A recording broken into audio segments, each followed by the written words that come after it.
Hello and welcome to episode 34 of Your Average Critics, joined by Obi and Chris. This is going to be our Justice League and Stranger Things spoilerific conversation. And Punisher. And I what? watch Punisher. And Whoa, watch Punisher. you guys. And we said last week we'd watch the film 6 days. Only Obi bothered to watch it. Chris sort of half watched it whilst playing FM. And then I saw the last 10 minutes. You guys duped me, man. I literally forgot about I watched it all. Did you really watch it though, Chris? It wasn't really a hard film to follow, really. Did you really watch it? Good God, it was such a back and forth film about nothing. Yeah. Any film news before we get right into it? What am I going to say? Dumbledore? Oh yeah, Jude Law's been cast as young Dumbledore in Fantastic Beasts 2. The Crimes of Grindelwald. Sorry, go on, sorry. I was going to say there's been some backlash because Johnny Depp is Grindelwald and obviously like the domestic abuse allegations that Amber Heard kind of put forward to him, which I think was that after Fantastic Beasts? Was that this year? I don't know. But I think they settled it like outside of court and they both released statements saying that there was no domestic abuse, which kind of makes me think why are people still saying that he did it then. Maybe he did, but he's been in loads of films since though. It was in the Orient Express, but I think it's because J.K. Rowling's quite vocal about feminist issues and things. But I don't see why they couldn't just have kept it as Colin Firth. Why did they have to change Colin Firth to Johnny Depp? Like, is that really much of an upgrade anymore? I don't think so. Yeah. If an actor can do a job well, it doesn't really bother me, to be honest. I never think, oh wow, okay, they're playing in it, so it's going to be really magnificent. Yeah. Might entice me to watch a film more, but I suppose once you've watched it, it doesn't really matter, does it? Is it going to get to the case where Fantastic Beasts is less about the Fantastic Beasts and basically just a Potter prequel? That was my main gripe of the first film. So all the beasts, they were annoying. Yeah. I didn't. I thought there was too many. I was getting on my nerves, and they were kind of butters, so I didn't like them. Yeah, I prefer to focus more on the people. So magic. If they did get rid of all the beasts, then I'd be like, yeah, sweet. All he has to do is like go in and out of that beast world that he has. I think that. I was saying to Chris, like, I don't even really like Eddie Redmayne's character, Newt, whatever his name is, Newt Salamander, whatever his name is. I think they're going to have to develop him over the next five films. I think he's weird. He's a bit of a dick. He's a bit neat. He has that history though with what's her face, the evil woman, Beatrix, isn't it? No. Yeah, Bellatrix Lestrange. Oh, yeah. Yeah. Is it Bellatrix Lestrange or is it someone related to Bellatrix Lestrange? Oh, maybe. Because I feel like Bellatrix Lestrange was the one in the actual Harry Potter films, right? Yeah, she was. I think it's a relative of maybe a mum or something, or a grandma. Well, that's coming out next year. I'm looking forward to that. I look forward to it as well. I was saying to Chris, like, the other day, there's so many films coming next year that I really want to see. There's loads! Mate, like, buzzing for Incredibles 2. Oh, yeah. Oh, yeah. I saw that trailer this morning. Yeah. Not much in it, is there, the trailer, to be fair. I need to rewatch the first one before. Yeah, 100%. So they're not going to do... So from what they've got, they're not going to do like a 10 years later thing? No, I think they're just going to carry on. Because there was a thing that people were saying, they thought... So there was like 3 things I read that it was going to be like 10 years later. It's going to be based on Jack, Dash and Violet, and then one of them was going to be evil or something. And then I heard another thing that was going to be like the return of Syndrome. Because right at the end of the first one, that mole thing came out of the ground, didn't it? Yeah. So... But that looks like... See, that continuation, or that trailer we saw looks like a continuation from the Jack Adventures, which was a bonus feature on the DVD, because it was of Jack with the babysitter while they were fighting crime. So I don't know if anyone watched that. Well, they could just do... They might... The first 10 minutes might be a continuation and then it will jump. Yeah, maybe. I would prefer if they did that, to be honest. Yeah. Yeah. Just because it's been so long since... Yeah, I just don't understand that all these ones they've done prequels to and they've taken this long for this one. Yeah. Like, was it not one of their better ones? Because I'm sure as a kid, I loved this film. To bits. I think it was one of the more successful ones. Yeah. But then, Finding Dory was... I haven't seen that. Very long after Finding Nemo. True. Yeah. Was it even as good? I didn't watch it. It was alright. I really liked Finding Nemo. Yeah, that Finding Nemo was sick. But yeah, so then you got like X4. No, is it X-Force? No, New Mutants. And you've also got Dark Phoenix, yeah. Infinity War. I'm so hyped for Infinity War. Deadpool 2. Black Panther. Ant-Man and the Wasp. The Wasp. That's it. Miss Marvel, is that out this year? No, 2019. Then you'll have Solo, a Han Solo story. Yeah. Is there a new like Godzilla film coming out next year? Yeah, I think so. There is. Or it's part of the MonsterVerse that's coming out anyway. Yeah, I'm trying to think of non-superhero ones, but there's loads. There was loads. So The Strangers 2 comes out next year, which I don't think I really particularly like the first one, but Insidious 4, looking forward to that one. Yeah, that should be the Lost Key, the Last Key. The Lost Key. Yeah. I don't know. When did the last Insidious come out? 2 years ago. Yeah. Oh. And I feel like I saw a trailer for something. And might have been Insidious. The Purge, another one's coming out, I think. Oh really? Yeah. The Island or something. Okay. I didn't know they were making it. I thought we were doing a TV series or something. That's what I thought, but because Obi sent me the list earlier in the week, or sent me the wiki thing where it has all the films that are potentially coming out. Will there be a Suicide Squad 2 / Gotham City Sirens next year? No. I don't think so. It wasn't on there. Oh, mate, the third Maze Runner. Third Maze Runner. Oh yeah, that we saw a did you see the trailer? Yeah, trailer, yeah. Looked alright, to be fair. I thought the second one, the Scorched Trials, was crap. Really? Did you? I thought it went too bad. I thought it was okay. The first one's definitely a lot better. Yeah, I really like the first one. 50 Shades. 50 Shades. What was it? 50 Shades. Freed. Well, sorry, keep talking amongst yourselves. I'm just trying to think of that Red Sparrow film. He's in trailer for that. Oh yeah, I think that looks pretty decent. Yeah. What's Red Sparrow? The one with Jennifer Lawrence. It kind of looks like that film you've already discussed with us, though. Which one? What, Mother? Yeah, oh, I don't know. Right. It kind of gave me that vibe. It was like going to be another. I think this is going to be like a, like a femme fatale. So yeah, I think so. Oh, okay. But Tomb Raider. I don't know if you said that. Yeah, that trailer looks crap. I think it's really good though. I think it'll be better. It looks. I don't really care for Tomb Raider, but I'll watch it anyway. I don't even think that Jumanji film looks very good from the trailer. I'm watching it. That's gonna be so jokes. I think. Oh yeah, Rock's got a couple out next year, isn't he? Like Rampage. Skyscraper. I think Rampage just looks like a knockoff, like King Kong. Yeah. And then Jumanji, I think Jumanji will just be good purely because I think Rock and Kevin Hart have quite good chemistry on screen. Yeah, I think I think Jack Black is just quite a funny guy. And is it Karen Gillan? I think she's quite a good actress. So from what I saw in Doctor Who and that weird ass film that came out not too long ago. Jurassic World. Scary film. Fallen Kingdom. Oculus. That's Jurassic World will be good. God, it's going to be a bumpy year next year. Doctor Who's coming out as well. It's going to be the first female Doctor, which I look forward to seeing. Mamma Mia. Mission Impossible 6. Mission Impossible 6. Yes. Equalizer 2. Yes. Oh, that would be alright. What else? Sorry. So we need Jungle Book as well. That's what we're discussing earlier in the week. Yeah. So that'll be a more to the Rudyard Kipling. But actually, then I assume so. Get my specs out, read the book, innit? One of our first pods in January needs to be what we're most looking forward to, and then come next December. What's the biggest disappointment? Yeah. Okay, what's been the biggest disappointment so far this year? Well, I reckon we need to do this in another month, but so far, what would be? Oh, that film that we went to watch. Well, actually, was it the biggest disappointment? The worst film I've seen is the film that me and Obi went to see, something about Florida. The Florida Project. Oh, flipping Ada. That's not the biggest disappointment. Biggest disappointment was Transformers. I don't think I can ever be disappointed with a Unseen. With a screen unseen, because I don't. And even Transformers, like I don't really like Transformers, so I can't really say that. It Comes at Night was pretty poor. I tend to forget about the really bad. Exactly. Guardians 2 came out this year. I like that. Oh yeah, it was Creed 2. Sorry, I'm just gonna stop doing this now. But basically, it's better films. Yeah, there's loads. Yeah, I'm trying to think of.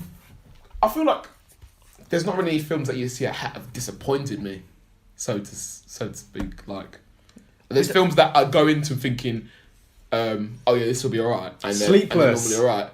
Oh yeah, yeah. Was that this year? Yeah. I thought we thought it was gonna be sick when it had like Drake on the soundtrack. Yeah, that's a good point. Yeah, that was terrible. That's definitely that's definitely. Yeah, I definitely oversold that to you guys, even though I said it was rubbish.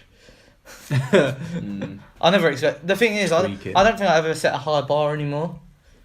I think that's my problem. Yeah, I don't know why you don't do that. What? Set a high bar for stuff.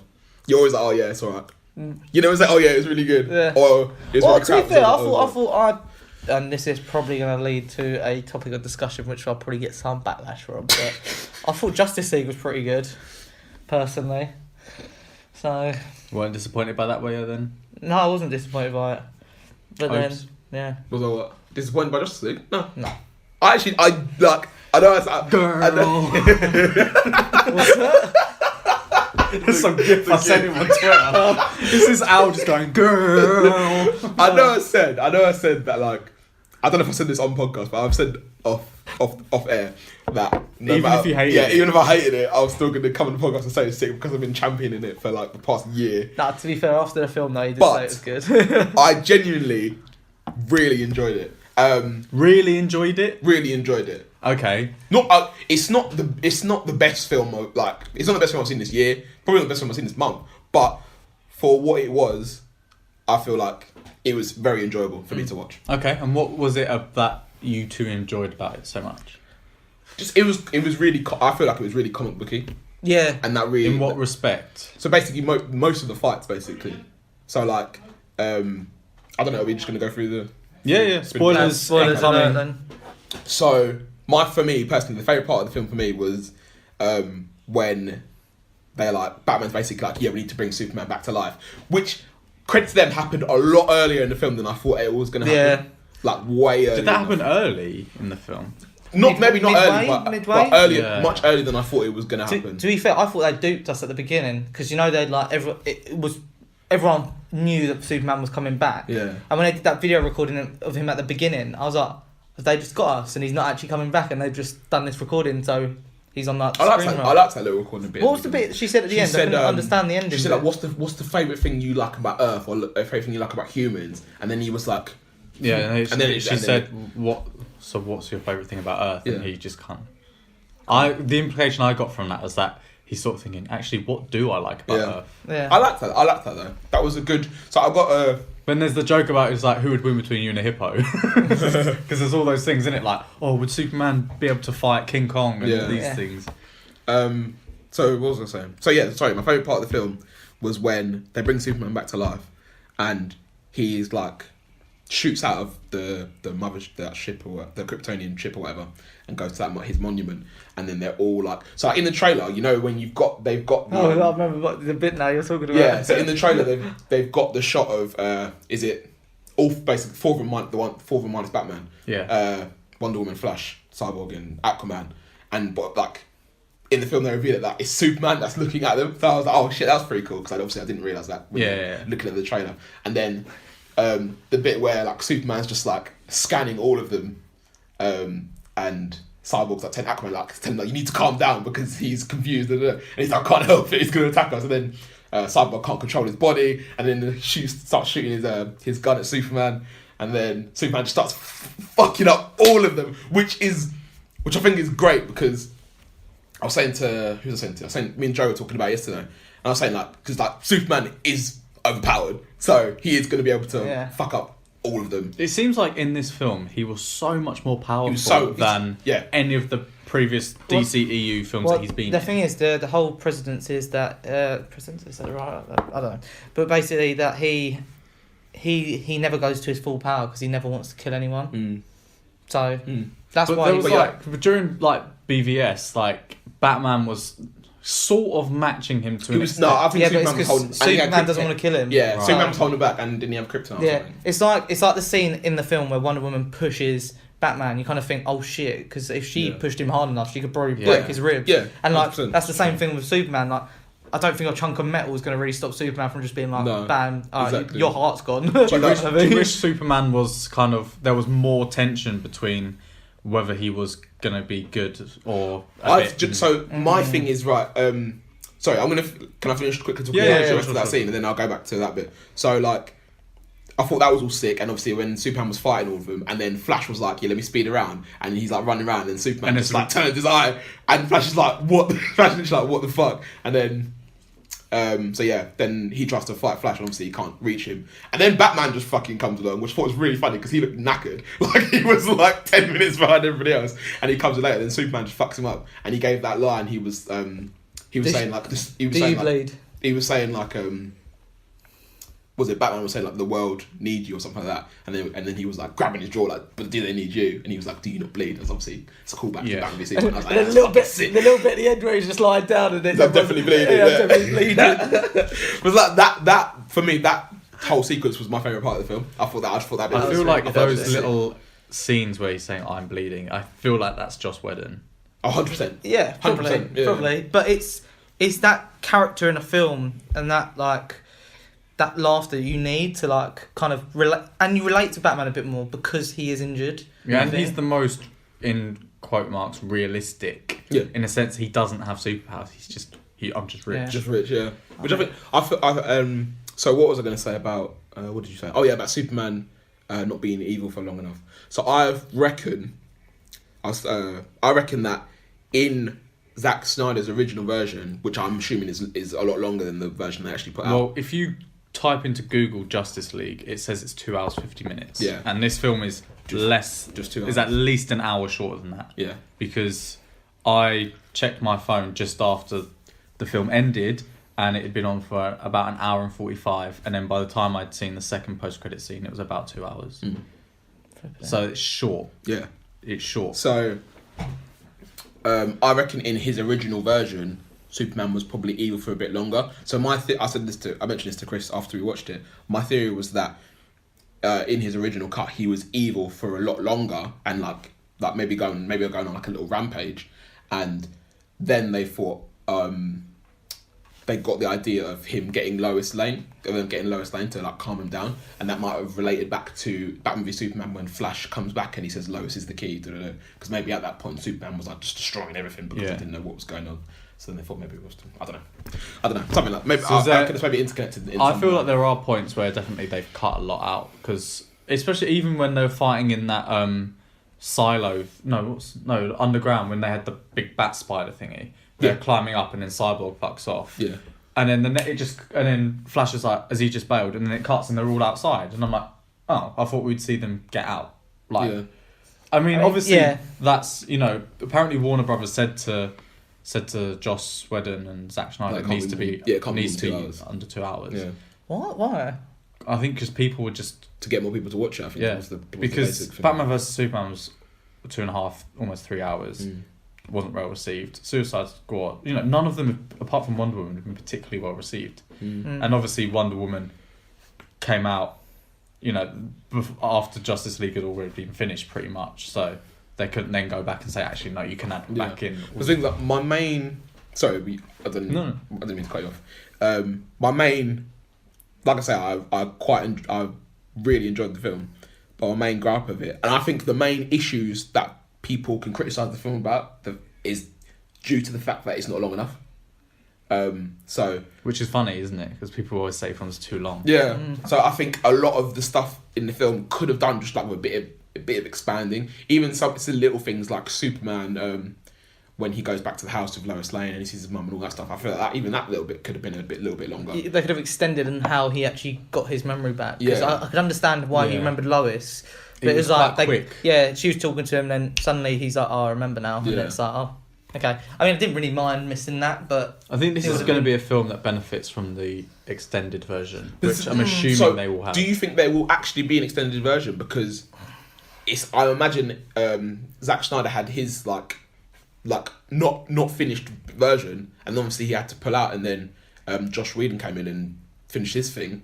So do you think they'll actually bring out because it's two different directors? I think they might, because I saw it today and then I was reading up on it afterwards, and like Ray Fisher and Ezra Miller said there was quite a lot of scenes that were cut out, particularly of Cyborg and also of Aquaman. Yeah, because I thought Aquaman got shortchanged. Aquaman, I thought he was an absolute knobhead in this film. Dude, I really liked him. He stands as if he's got mansplaining all the time. That's what he's like. I think that's the point of it. It's just like, bro. And I'm I think that's because Aquaman in general, whatever, is normally taken as like the joke. Yeah, we can do it. Oh, we can talk to fish. Like one neek sort of thing. And they try to like flip reverse it sort of thing. And they kind of changed it because they were always jesting to him that he could talk to fish. And he was like, I can't actually talk to fish. I can talk to the water who talks to the fish, kind of thing. And Amber Heard just got the tiniest bit in that film. Yeah. Then there's also they cut out Willem Dafoe. He was supposed to be one of the Atlantean people. Apparently they spent more time in Atlantis and also. Yeah, but it's unnecessary. You see why, but I just would have liked a lot of stuff to be better explained. Even Steppenwolf. Steppenwolf. Like even his character motivation, I feel like could have been a bit better explained. I feel like it could have taken a bit more time fleshing out his character a little bit. Yeah, they didn't really explain why he wanted to take over. It was just he wanted to take over. That flashback. The war. Where that was sick. That was sick. That was good, but so sick. Everything happened so quickly. Like I was reading, it was like, oh yeah, Ares was in it, and I was like. Yeah, that was the whole point. There was a whole bit where Ares was just everything was happening so quickly. I couldn't take in. Did you catch the Green Lantern? Green Lantern, Ares, Hercules, and Zeus. And Zeus. And also apparently Robin Wright was in it. Who the hell was Robin? She was the one who's in. She dies in Wonder Woman. The one who's in House of Cards. Was she? Well, exactly. Because I thought it was the mum. Okay, maybe. But Green Lantern. I was like, oh, cool. That was actually sick because. He just died and the ring went off and I was like, yeah. And so I was saying to Chris, do you know how we spent quite a bit of time talking about who we think Alfred was talking to? And they wasn't even. And they cut it out. I was actually really annoyed about that. I'm telling you now, that was definitely Superman. It probably was, but I was just they just cut it out. Are you disappointed Green Lantern wasn't in it more? No, not really. No, not really. But they've got to plan it. They've got to plan it really well before they do something with Green Lantern. Because I spent so long thinking, who could that be? A fair bit in the trailer that either was cut out or was just made for the trailer. Yeah. Like when the Flash is pushing the not dimension, but I know what you mean. Yeah. I feel looks like glass and it shatters. I feel like as inexperienced as Flash was in this film, they made him a lot slower than he could have been. I feel like he should have been competing on a much higher level than Superman was, speed wise. I don't know why. I think he's just starting out. Yeah, he's saying he's never fought before. But he's already talking about the Speed Force and stuff, and in my mind, the Speed Force means he's way fast than he should be. But, so I thought the little thing between the first post credit scene, Superman and Flash having that race. That's definitely Joss Whedon. Yeah, that's pandering to comic book fans because obviously that's a whole who's faster sort of thing. That was pretty cool, and even the bit where near the end where Ezra Miller's chasing away that one car, and then looks over at Superman. He's got a whole block of flats to just find over. He's like, oh, fair enough. Yeah. I thought that there was loads of moments in the film that I was. Yeah. You mentioned cool. Steppenwolf and how you'd like to have seen more of his backstory. Because I had an agenda against this film, and agenda of facts. And I was telling you look, it's been slammed by critics. I've seen very, very few positive reviews about this film. And one of the things that they frequently say is A, there's plot holes, it doesn't make much sense, and B, Steppenwolf is one of the worst villains of all time. And I'm just going to put out there, that is really unfair. Wait, Glenn. Well, I'm surprised. You haven't actually said, what did you think of the film? You haven't actually said. I have to eat a bit of humble pie, right? It's not as bad as I thought it was. Yeah. I would say this is... We're like Flash and Cyborg just there. Even that bit was so funny. And then he was racially charged. That was so joke. What did he say? Racially charged. Oh, right. Oh, that was so funny.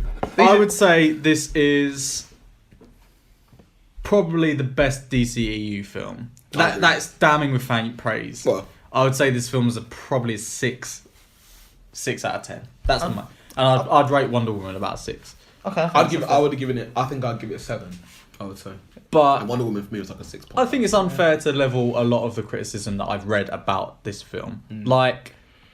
I felt like watching it. It made sense. Yeah. I could see why Steppenwolf was getting these mother boxes, and they were trying to explain what these Infinity Stones, mother boxes were doing, and saying, Steppenwolf was trying to collect them. The thing is, the big bad guy for I'd say Justice League is Darkseid, and I think with them fear monsters, I think they're knocking on the door of it, but they haven't opened it up yet. Even the whole fear thing, I feel like they could have done maybe a little bit more explaining into that. Batman out of nowhere just captured one. It was just and he left the criminal behind. I was like, what? It's what is this? Yeah, my biggest problem with this film is the first 20 minutes. Yeah. Oh, really? It was shit. I was like, if this is the rest of the film, I'll fucking walk it out. Yeah, it's like must they were admit. just basically trying to shoehorn everyone's character arcs, but you're kind of like, well, we haven't really seen Aquaman before or Cyborg. Well, or this is the problem with it though, isn't it? Because like Marvel, obviously, like in comparison, Marvel have already done the backstories for each one of these, and essentially they've done. In some cases, they've done 2 films for certain characters before they've even made the. I've mentioned this a few times. Justice, like DC, are playing catch up. Yeah. And I know you shouldn't really compare Justice League with the Avengers because they're completely different. But inevitably you will because they're on a similar scale, right? And you think Marvel, had 2 Iron Man films, Hulk, Thor and Captain America. And within those films, you were introduced to Black Widow at least 3 times, Hawkeye and Coulson and Nick Fury. And Loki, the main villain. So everything was there, and this just tied up all their story arcs. That's true. Whereas I feel like at the first 20 minutes of Justice League, they were sort of trying to make you like Aquaman and Cyborg and The Flash. And I was like, you need a film. Do you think they were trying to make him like Cyborg? I feel like they've kind of like I like empathy. I like anyway. I think empathy is probably the better. He's just a shit Iron Man. I liked him though. I feel like if we did see the extended version, I feel like he would have got a lot more. Yeah, a lot more lines to work with, sort of thing. I was saying to Obi, and I don't think Obi agreed with me, or my explanation maybe wasn't great, but I was saying that I think Justice League, no, not just, but the DC and Marvel are so different because I think majority of DC characters are really overpowered. Like you have Cyborg who can just tap into literally anything in the world and he can take over it, and you've got Superman who's pretty much indestructible. You've got Wonder Woman who, again, pretty much indestructible as far as I'm aware. I mean, if she got shot, she'd be... I don't know. If she got shot, would she be dead? She's part God, I don't know. And then you got Flash, again. Yeah. Runs faster than anything can move. I mean, although he was clumsy, so he looked like he could have died. But do you feel like when these characters have their individual films, like, should they be origin films or should they just continue with what we know about them? I think they probably should be, shouldn't they? Or a bit of both. Do like a... They should do what they did at the beginning of Batman vs Superman. Cause you said this like 5 times in all the podcasts. Yeah, I know. It's like, okay, for example, so not Cyborg, because I don't know if many people... Like, I know they told you the story in this film. I don't know if many people really know his backstory. I don't really know how much you can play on the backstory, really. He was an American football star, accident happened, his dad put a mother box on him, he became Cyborg. That's like a 10-minute bit at the beginning of a film, I think, or a flashback for someone. Where the fuck did these mother boxes come from? They just sort of never mention... Again, this is what Marvel have done well, is they kind of breadcrumb all of these things throughout their films, and then it makes sense when it comes together. And when, first of all, Steppenwolf, who... I mean, I don't know DC as well as Marvel, but he's not been teased before. No one's ever mentioned him. Yeah, he was in Batman vs Superman. Was he? At the very end, I think he got cut and it was put on the extended one. Oh. Lex Luthor's talking to him, so that's why Lex knew about it all. Oh, well, that makes more sense. Well, yeah. But then it's just like, this Steppenwolf guy is trying to find these mother box things, which I've never heard of. Did we see the mother boxes were they in Wonder Woman? They were in Batman vs Superman as well. Were they? Yeah, in the cut scene, it had all 3 mother boxes. Were they Wonder Woman? Well, again, I read that apparently cut scene from Wonder Woman was them delivering a mother box. You just think, why are you cutting these things out? Because they're quite important. They're really important to the Justice League. Basically, they need to sort out their editors. Do you know what I think they should do going forward? And they probably won't, but they should. They can get Zack Snyder, or whoever they want to film these films, but maybe just get Josh Whedon to come in after and just have a little bits and pieces put in and out, maybe. Isn't that basically what they've done now? Well, yeah, but they didn't mean to. They only did it because of circumstance. I feel like if Joss Whedon had directed this film, it would have been a lot different. It would have been a lot better. Do you think? Yeah. I'm not sure. I think he's too jokey, and I think these films need to be a little bit darker. I didn't particularly like the end credit scene. I didn't like it. So this is one. Yeah, I like the fact that Deathstroke's in it. Although, may I add, his eye patch seems to have something peculiar white thing underneath it, and I was like, what is that?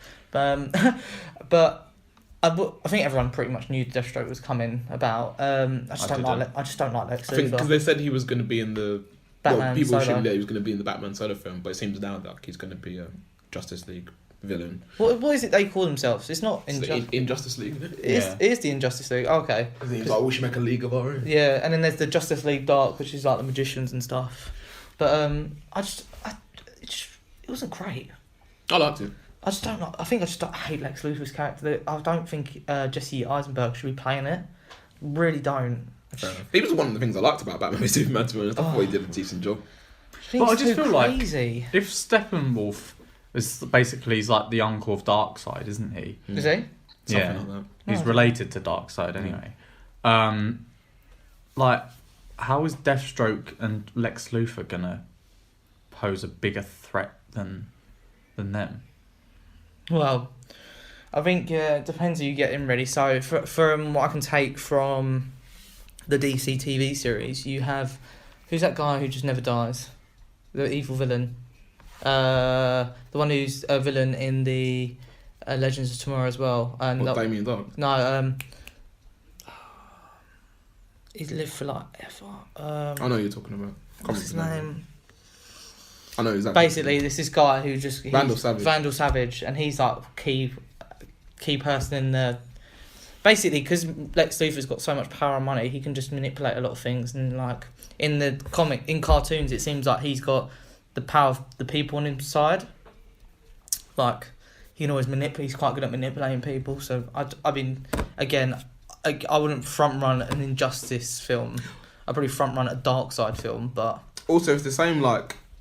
Because obviously you can say like, oh yeah, how can Deathstroke and whoever pose a threat? But in reality, you could wager that against like the Dark Knight, because the Joker is not really in general, like the Joker's not really an adequate villain for Batman, because Batman could literally. No, but following on from Steppenwolf, it's like if after Infinity War and they defeat Thanos, and then the person they come up against next is, just like a human. Like, you know, you'd be like, It'd be a different sort of threat though, like less than a physical one. I suppose it'd be more of like a, maybe like. It'd be nice if the threat wasn't the end of the world. To be honest, you know. Yeah. Do you know what I thought they did quite good in this? That it was like, well, good and bad, because it makes me think that Ben Affleck's not going to be Batman for very much longer. Is that they were pushing for Wonder Woman to take the lead almost, and he was like, I can't do this forever. I need someone else to kind of do it, and it was just like, oh.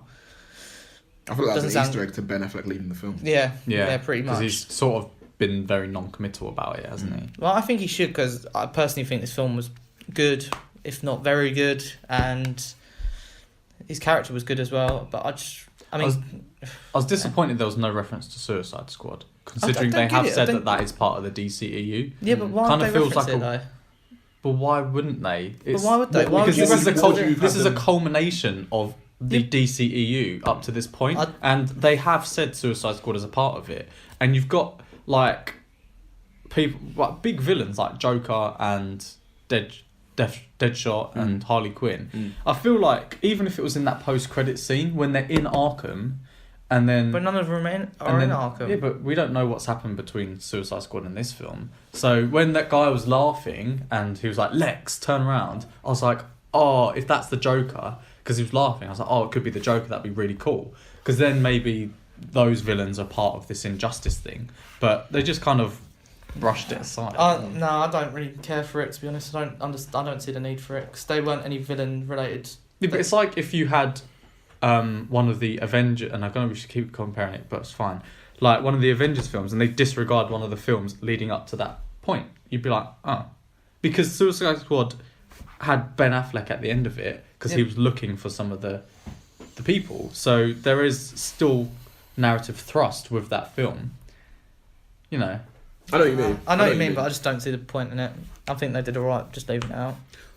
Didn't do exactly great for them to justify... Well, it did actually do quite well for them, didn't it? I think, I feel like if they had linked it in, like, given, like, a little... It's just a nod. I would be like, oh, okay. I don't want, like, all the characters in it. I just want a little, like, hey, we know this film exists. But... More people to pay. Steppenwolf wasn't a bad villain, because he was in it quite a lot, actually. I thought he'd just turn up at the end. But why they made him completely CG? I didn't think the CGI was that bad. It was definitely better than Ares. I saw a lot of people saying they thought it was really terrible. I didn't think it was that bad. Of Steppenwolf or in general? Of Steppenwolf. Oh, I thought he was alright. I mean, it just looked. There was a lot of CGI. There was a lot of CGI. That's why I thought some of the CGI in this film was quite bad. Unnecessary CGI, like movements of Batman in some of the parts and his Batmobile as well. I was like, why did you need to do that? And even when they went onto Themyscira, like. Looking at it, I was like, this is CGI. And I was like, at least in Themyscira. Wonder Woman land. Oh, yeah, it's like, at least in Wonder Woman, I was like, that. I don't know whether it was CGI or not, but I was like, I believe that's a real island. Whereas at least with this, I was like, why did you make it green screen? Yeah. There's a little Themyscira Easter egg in one of the episodes of Legend of Tomorrow, but I can talk about that in a minute. Oh, really? But yeah, it's quite interesting. But, I mean, Zack Snyder loves his slow-mo and CGI and stuff. There was quite a lot of slow-mo. But the thing I liked it. And obviously, like, slow-mo gives me a chance to stare at Wonder Woman for a bit longer, so, so it's all good. And too many slaps, man. Like, just stop slapping one another and then flying 400 feet. It's just that was quite funny. It's boring. They were getting fucking It's really boring. They got terrorised. And that's not just in this film, just in superhero films in general now. All they do is just slap one another. I'm like, oh, for God's sake. Do you know what else as well, actually, that I wasn't that fond of? When they fought Steppenwolf the first time, I thought that came really soon. Oh, right. I thought that came a bit too soon. I don't know. But then obviously that's a feature of the film not being that very long. Yeah. But I felt like, I was like, oh shit, they're all fighting already. I was like, oh, okay. Yeah. Do you know what as well? I thought they did pretty well against him, and I was like, oh, okay. Like, I was like, in a way, I was like, they could have at some point just not had Superman, and if they tried hard enough, they probably could have defeated him in some way. But then at the same time, they need Superman to break apart the mother boxes. The mother boxes, yeah. So. Yeah. I liked how. Sorry.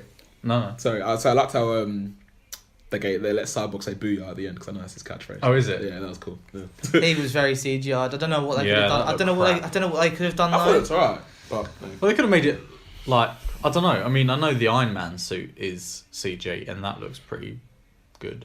And also, I wasn't a massive fan of Ezra Miller in this.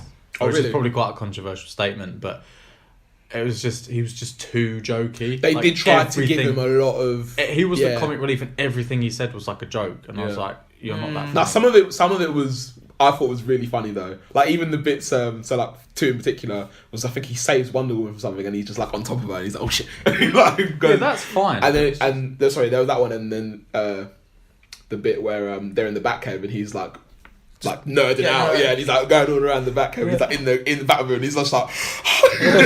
But obviously, like the bits where I know what you're saying, like the bits where he actually verbally made sort of like jokes. Some of them, I'd say about half of it came off, half of it didn't. I would say. But what do you think then of the 3 additions to Aquaman, Cyborg?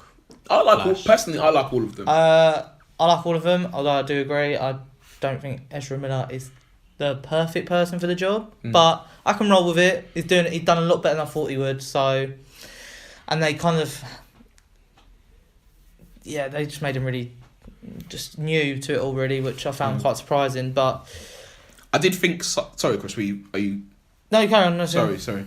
I was worried that Cyborg would kind of fall by the wayside, like based on what we were seeing in the trailers, because he wasn't really getting much lines or even much action time. But he was a solid part of the team, if that makes sense. Like he was actually really important to what they were doing, which I thought was quite good. And I feel like if the film was longer, he would have got a stronger character arc, because obviously at the beginning he was like, oh, I'm a freak, you should have let me die, and obviously by the end he's like, oh, I don't want to die.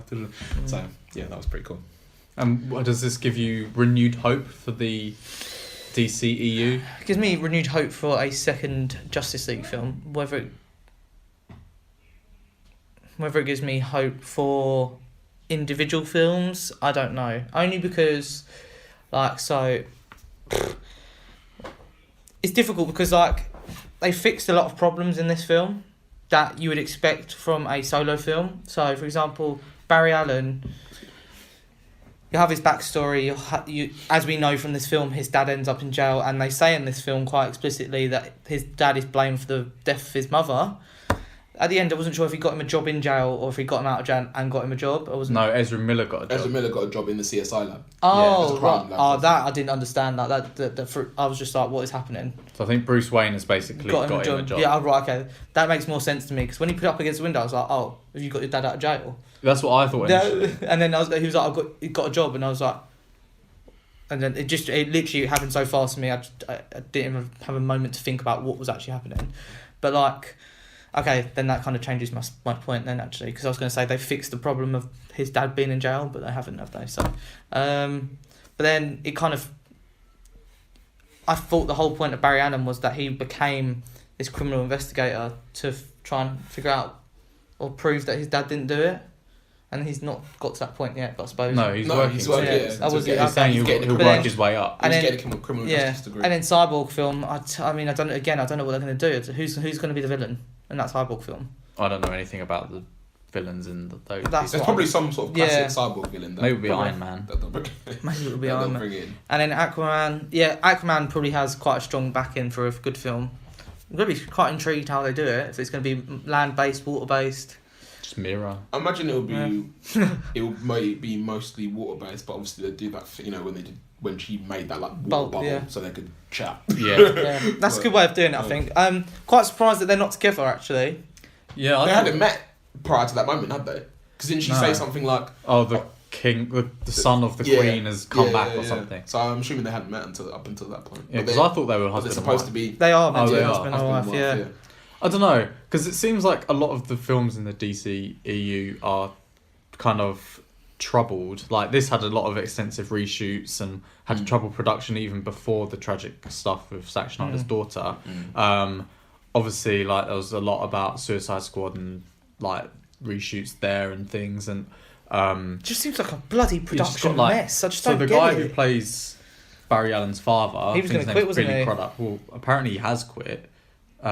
And then obviously like Ben Affleck was going to direct the Batman, then chose not to, then they're rewriting the script, and then now apparently Ben Affleck doesn't even want to be Batman. So you just kind of think, and also like whether Jared Leto will still want to be the Joker. I hope he's not. God. You just sort of think like it's not looking great for them, is it? No. They just need some stability somewhere, and I think they can even Wonder Woman was even Gal Gadot was saying she wouldn't do it because of if one person was Brett Ratner. So he's the producer. I think he's been I read somewhere that he isn't going to be on the project anymore for Wonder Woman. I think good. I think if anyone's got power on that set, it's Gal, because she's done the best out of all of them for this franchise. I think. Yeah. So I thought it was quite funny as well. Sorry, when Aquaman sat on the lasso of truth and he was basically like saying how gorgeous he thinks Wonder Woman is, and he's saying like basically revealing all his feelings about how insecure he feels. It's like, oh, I'm so young, having it, had a lot of my life to live. I thought that was really funny as well. But because he's half human, half Atlantean, and then Wonder Woman's half Amazonian, half God. Cyborg's 95% machine. 5% man. Okay, so yeah, Gal Gadot confirms that Brett Ratner has been dropped from the Wonder Woman sequel. Which was who Brett Ratner? Just. Oh, okay. So his production company, Rat Pack, produced this film and lots of them. So no longer then? No. Which is, obviously, like, you don't want people like that associated with the film. True. Especially from all the allegations surrounding them.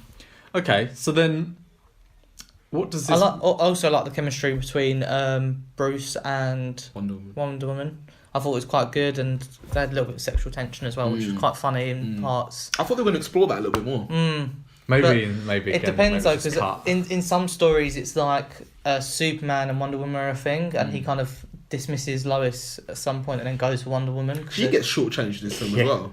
I'm quite glad. Like I don't know what she really would have done. 2 scenes. Same was Commissioner Gordon. I thought he was massively, because he got. I remember the whole thing about him getting absolutely whamped for this film, and then you just see him in a coat, and you're like, okay, right, waste. He literally had 1 scene.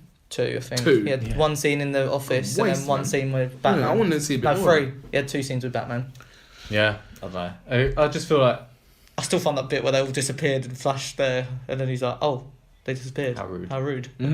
But I thought it's too reliant on CGI. Like, I like films that just feel more grounded in, like, on Earth.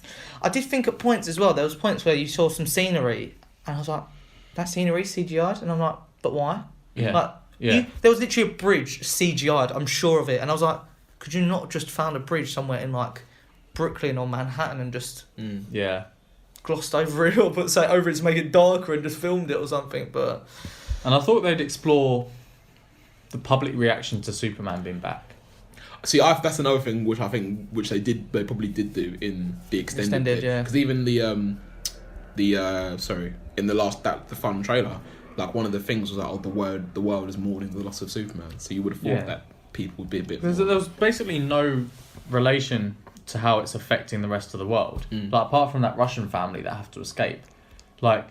This feels very inconsequential to the rest of the world, even though the entire world was at risk. And again, probably the running time doesn't help, but it was basically just Steppenwolf against the Justice League with no visible impact on the rest of humanity. Yeah. Well, I genuinely thought that little girl was going to have a bigger part in it because they really honed in. Be something. Yeah, I thought she was going to be like the mother or something and turn into some monster or something. And I was like, oh, she's just a little girl like with some spray ready to kill some ants. Yeah. Blimey, 45 minutes. Good effort, boys. But yeah, so average 6 out of 10. Steppenwolf is better than most of the villains in the Definitely DC. better than Ares. Better than Ares, better than Enchantress. Yeah. Better than Superman being a villain. I liked it. I might watch it again. I'd watch an extended version. I wouldn't watch it again though. I want to see the BVS extended version. I think an extended version of that Justice League film would be really good. There's actually a series of tweets. I'll show you guys later. A series of tweets of people saying like, "Oh, these are some of the scenes that were actually cut out of the film." Okay. I haven't actually watched them myself. Right, okay, cool. But I'll try and find the tweet and I'll show you guys them. Also, another thing which I think probably Joss Whedon did is. Did you notice the vibrant colours on Superman and Wonder Woman? Yeah, it was really light. It was really light, bright. and it looked like the comics. And I was like, yes. Really I was so with it when he just came out and he was so blue. And then after I saw him, I looked at Wonder Woman. I was like, you've actually got really red colours and really blue colours on you. I was like, that is what I want to see, not these dark, dreary colours. That's Batman, not you lot. What's one thing I was gonna say? I really liked all the suits. I thought they were really cool. Do you know what I liked as well? They explained Flash's suit because I wasn't happy about it being all like metally, and then he explained that he needed it to be like that because of it was the space shuttle parts, wasn't it? Yeah. And I was like, okay, now I can get with it. I didn't like Cyborg, but then when at the end you see his kind of he's like it's not really suit him, but at the end he's getting an upgrade, isn't it? It looks a little bit better. Yeah, which I think is I think that's like his traditional one, isn't it? His traditional suit. So it wasn't as bad as I thought it would be, but it wasn't great. It wasn't great, no, but I thought it was very good actually. I thought it was good. Yeah, I enjoyed myself whilst watching it. Yeah. Okay. I must admit, there's some like 4 kids sitting in front of me, and they were like, one of them was like, "That's shit," and I was like, "Oh, okay." And then the kid next to him was like, "Actually, it's decent." I was like, I probably more agree with him than him, like the one who said it was decent rather than shit. So I think people don't give it the credit it's due. They just like see it like tunnel vision of it, and I'm like, can't really do that with this kind of film. Yeah. I don't understand how you tweeted me a picture of the guy who said that it was tremendously boring or something like that. I was thinking it definitely wasn't boring. No. It wasn't boring. If anything. I don't know why. Well, you can argue. I completely understand where people are coming from when they talk about there's plot holes or. What plot holes though? The villain wasn't this, but I don't think you can. One thing I think you can't say is that it's boring. Yeah. And I think the film, even if there are plot holes, the film still works. Whereas I think Batman v Superman, I feel like there was loads of plot holes that made the story not work. And Suicide Squad. You're like, what the fuck?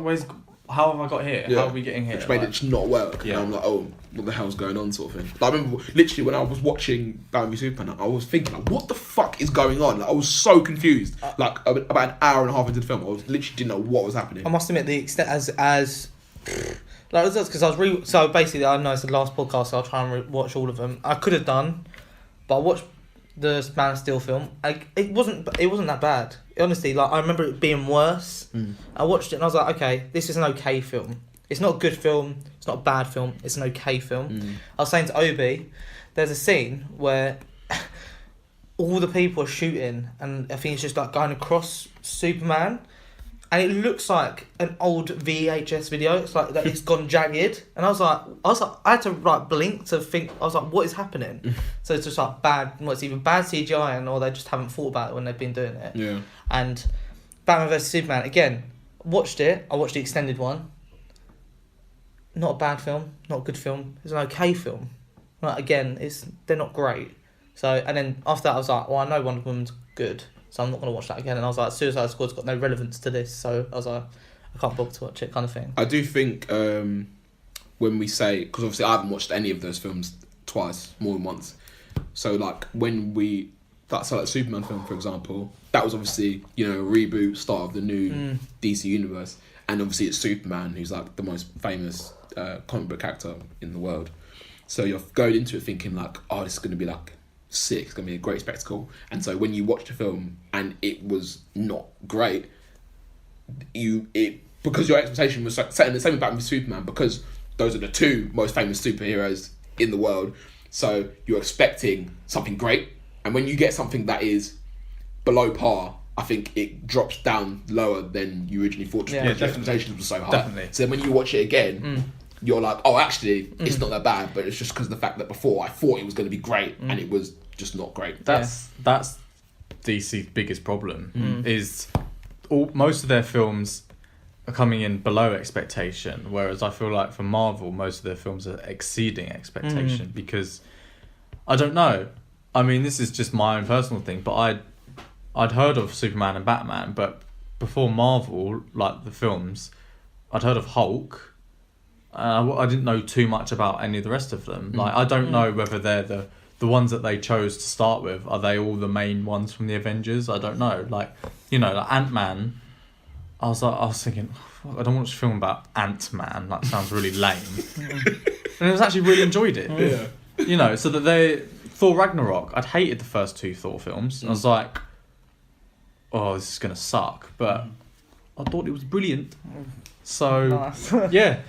I don't know, I'll tell but you you don't want these big superhero films to be average, do you? You want them to be really, you want them to, you know, you want them to be, you want to come out of the cinema and be like, oh, that was sick. Like, I did that with Avengers, I did that with Civil War, you know, Ragnarok to an extent. I haven't done that with any of the DC films.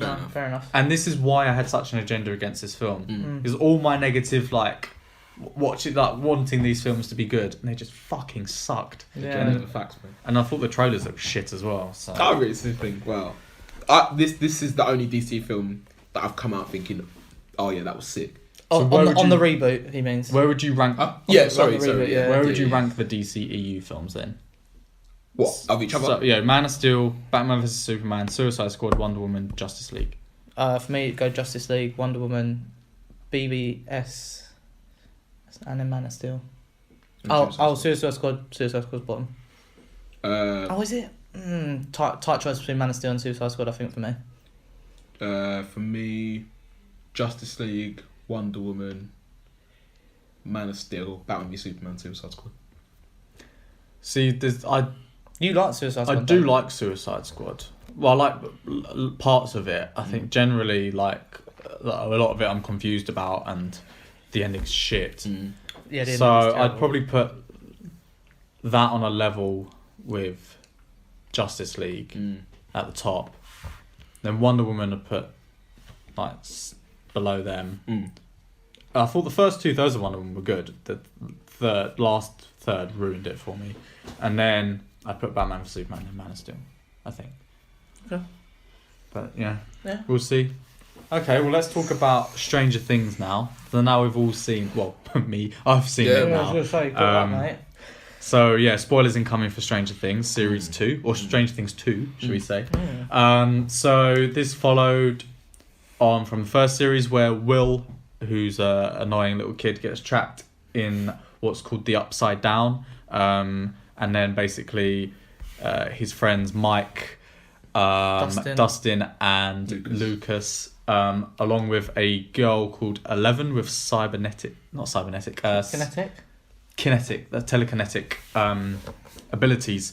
They basically fight what's called a Demogorgon and save Will from the Upside Down. And then this basically continues about a year after that. Will sort of suffering from post-traumatic stress and keeps getting these what we think are flashbacks to the Upside Down, but they turn out to be now memories.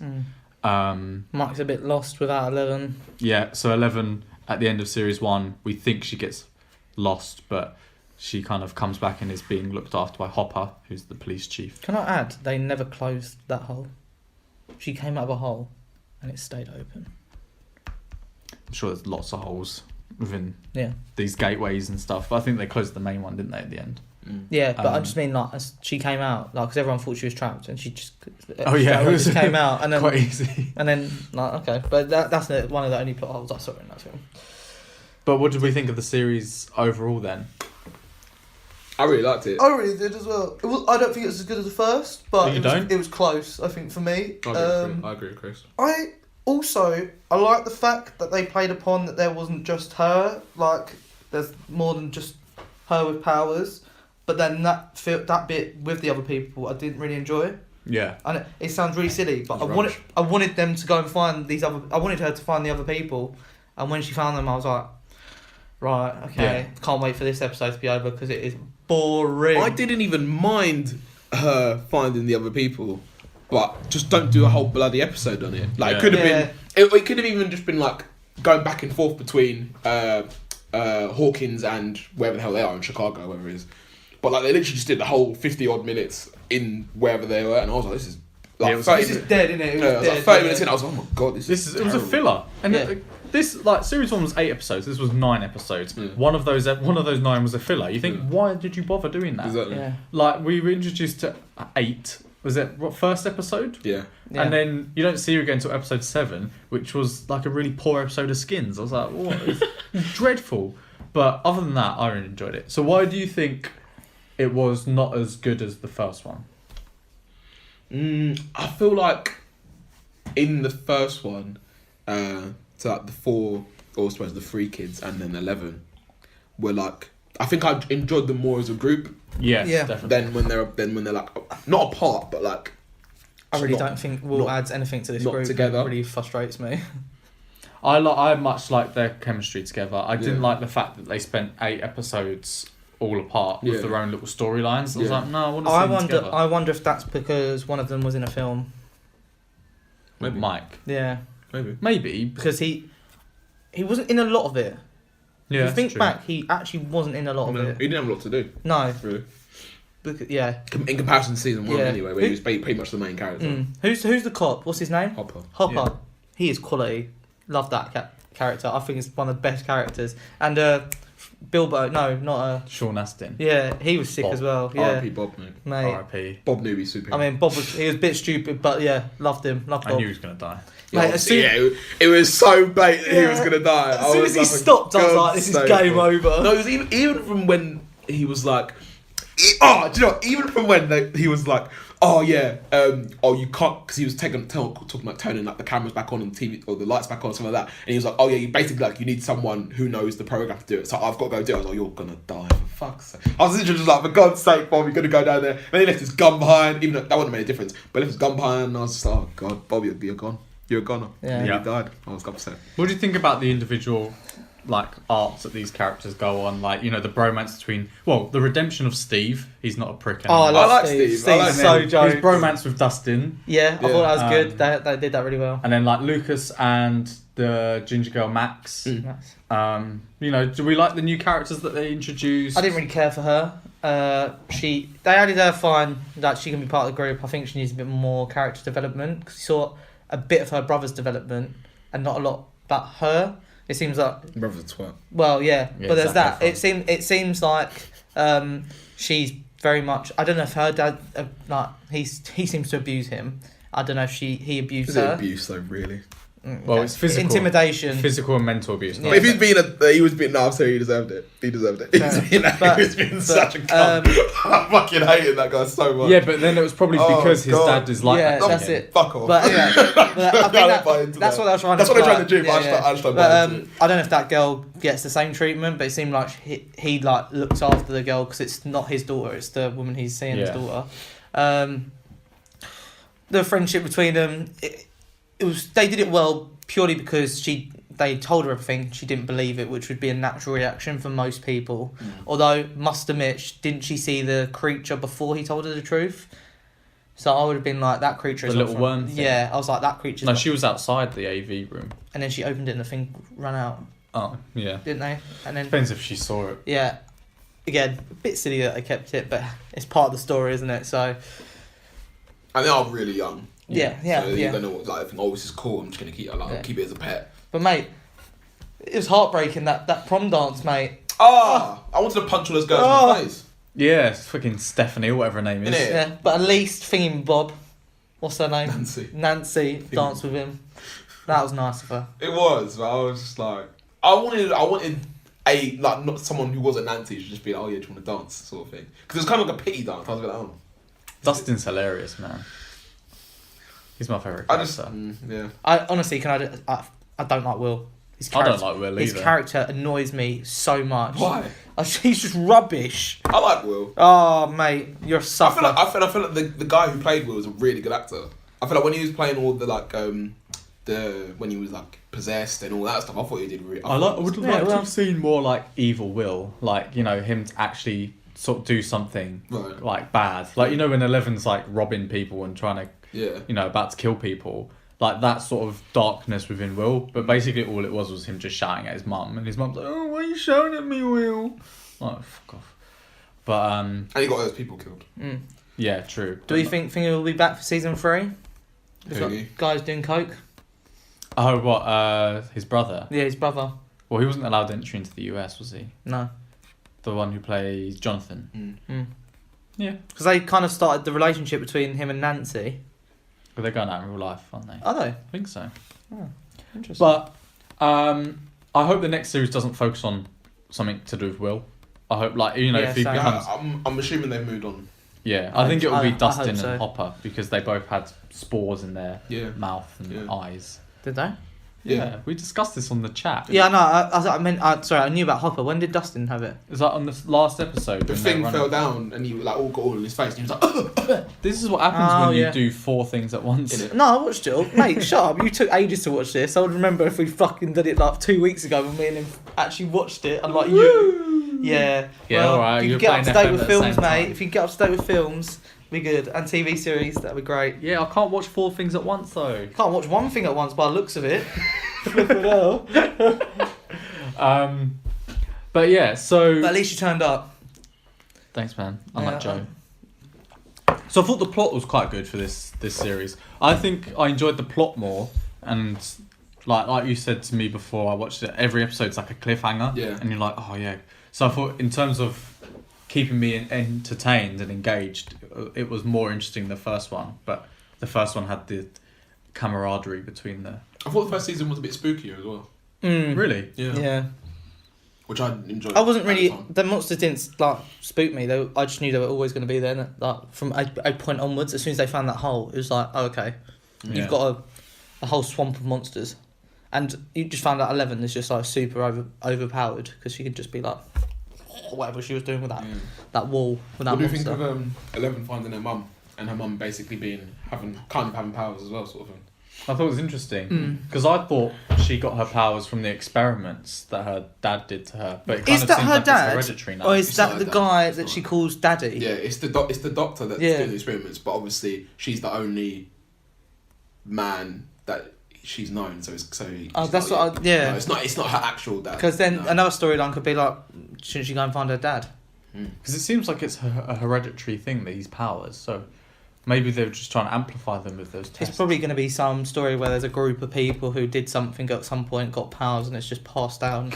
Becoming a bit X-Men-y, isn't it? Yeah, that's it. It was in season 1, didn't they just get a load of pregnant ladies and do experiments on them, and as a result that affected the babies? No, maybe. So that's what I thought happened in season 1. No, I can't remember. I'd have to rewatch season 1. That was ages ago. I might be wrong. I thought that. I'd probably watch season 1 again. Actually, I might do that. So where do we think they're going to go in series 3? Well, at the end of season 3, at season 2, you see that big monster, don't you? That he's been drawing the whole time, and in the Upside Down. So I'm assuming. Yeah. It's going to pop out somewhere. So is the Upside Down an alternate reality? Is it a future?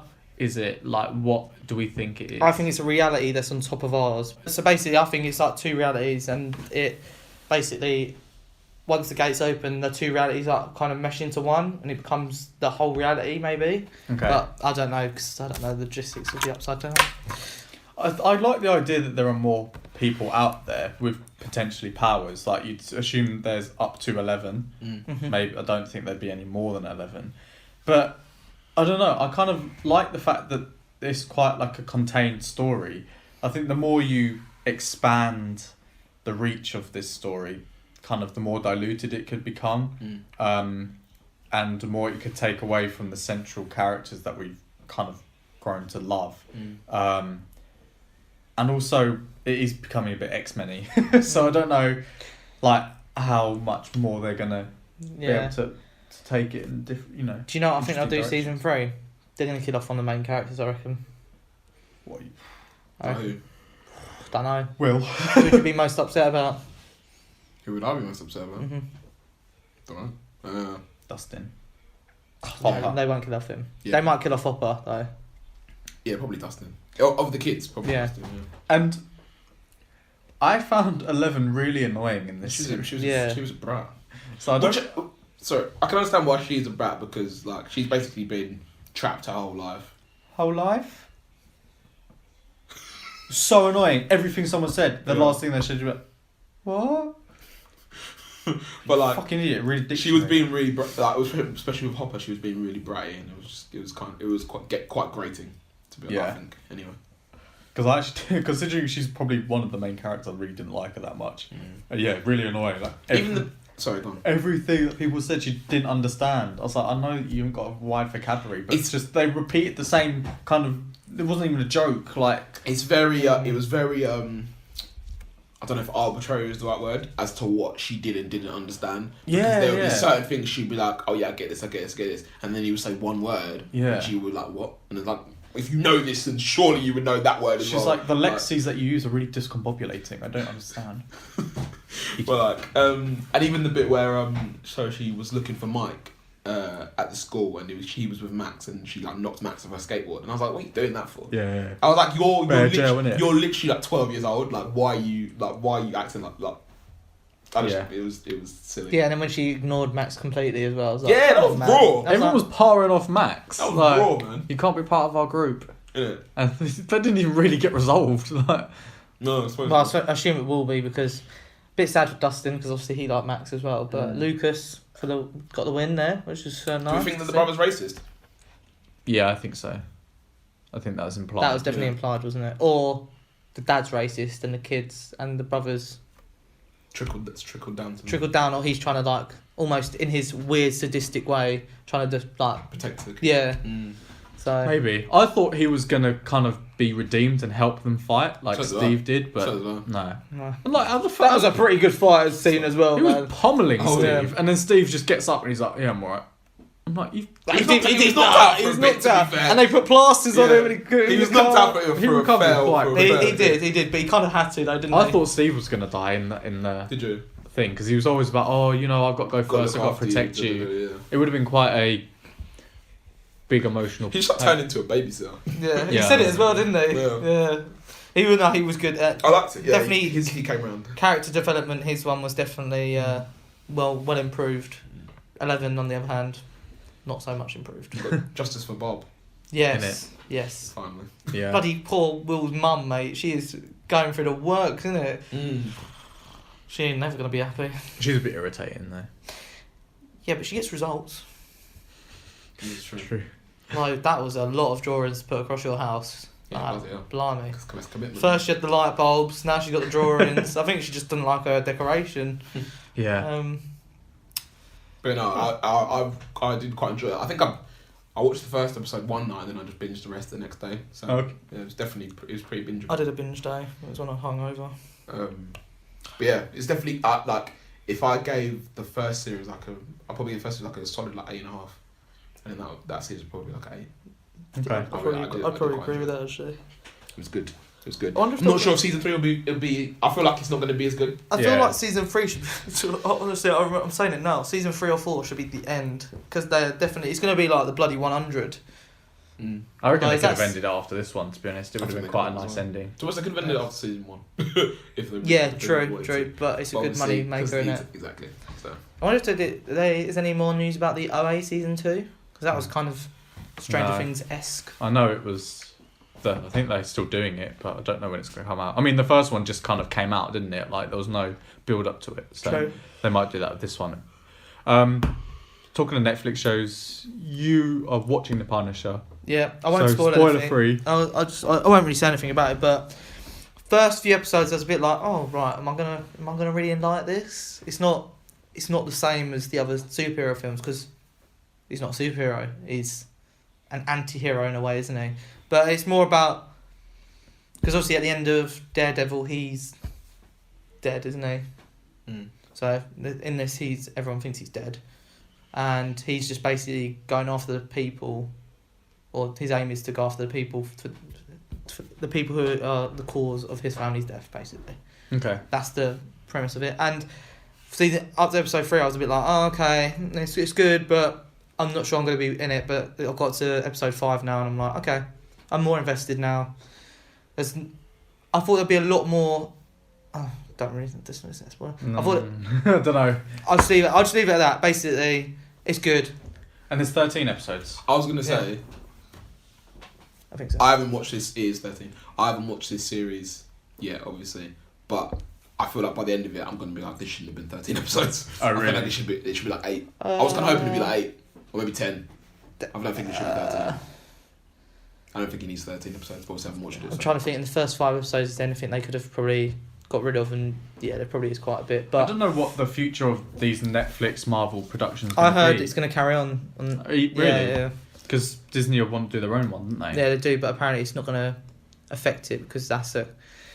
So basically, Netflix obviously Disney are pulling the stuff off of Netflix that is Disney, but then obviously Netflix own part rights to create these shows. Mm. So I think they're just going to let Netflix do it, put it on there, and probably put it on their one as well. Because I heard the guy, I read somewhere that the CEO doesn't want to produce a Disney streaming service unless they have enough content that's worth paying for.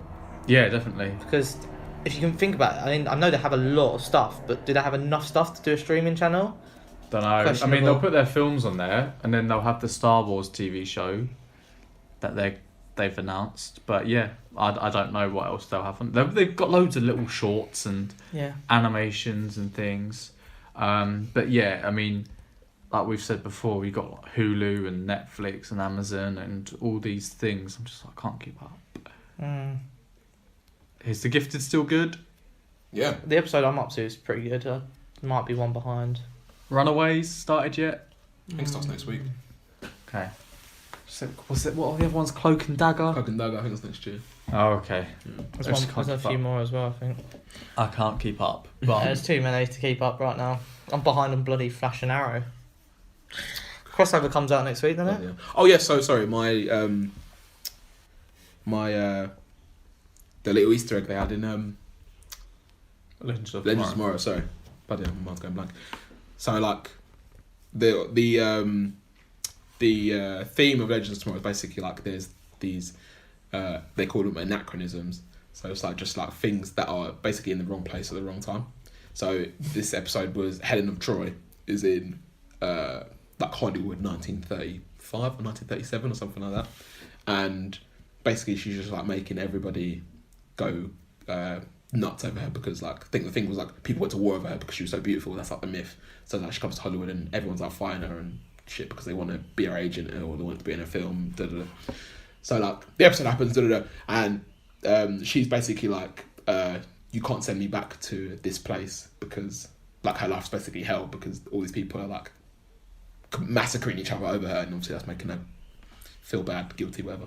So they send her to Themyscira in like 1250 BC or something like that. It's like, oh, we're sending you to an island with loads of amazing female warriors or something like that. And then just like as the episode ends, there's like a tagline, Themyscira 1230 BC or something like that. So I thought that was pretty cool. Okay. So yeah. So they've quite a lot of. It feels like they have more rights to the DC stuff than the Marvel stuff. They do quite a lot of little Easter eggs like that. Because the only thing that the Netflix shows do is refer to the incident. Do you know what I mean? Like the big green guy in the sky. Yes. Okay. Rights issues. The Man Made of Iron. Yeah. Anything else we watched this week?